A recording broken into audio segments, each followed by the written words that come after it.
This is Jason Corman, and I am here directing this podcast on technological advancements in recording arts.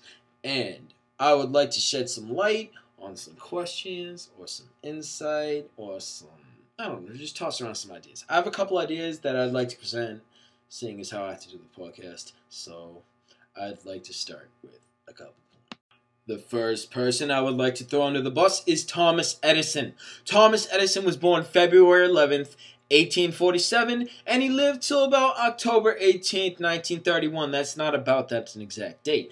But we will look at Thomas Edison for a brief moment because there's a lot of controversy surrounding him, and I do not have the ability to state whether anything is true or not real because I didn't live with him. So, we will talk about Thomas Edison for just a minute. We will also talk about a couple other people. The second person to be thrown under the bus is Emil Berliner. Emil Berliner was born May 20th, 1851, and he lived till about August 3rd, 1929. Again, exact dates. Okay, Emil Berliner did pretty good in terms of recording history. We will, again, touch on him a little bit because he was definitely an important figure. We have a couple other more things that we have to discuss, though. Compact disc! And this would be the compact disc. Compact disc was given to us by Sony and Philips in 1982. It was a very important invention because now we can provide music to the masses and everyone can hear the music that they like. There are many other things that contributed to the recording arts history as well. Let us review. Thomas Edison. Thomas Edison is someone that you truly cannot ignore in history, especially in recording arts.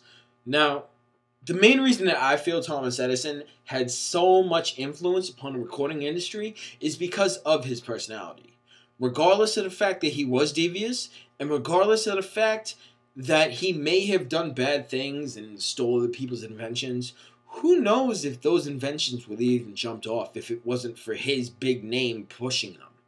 You know? I mean, yes, don't get me wrong, I know that it was a bad thing to do, but Thomas Edison really had some great ideas. He had the phonograph that he came out with very early, and that was a stepping stone for many inventions that are here today. This is why, maybe even part of the reason why we have the compact disc and our recording abilities are so good as they are right now. Emil Berliner! Right after the phonograph came Emil Berliner, and he gave us the gramophone.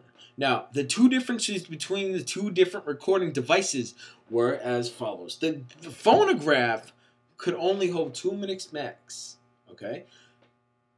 The gramophone, Emil Berliner, could hold up to 8 minutes max, and it was double-sided. And that will conclude this podcast. My name is Jason Coleman. I hope you all enjoyed it and actually sat tight and actually watched it. I tried to make it as interesting as I possibly could. Have a good day.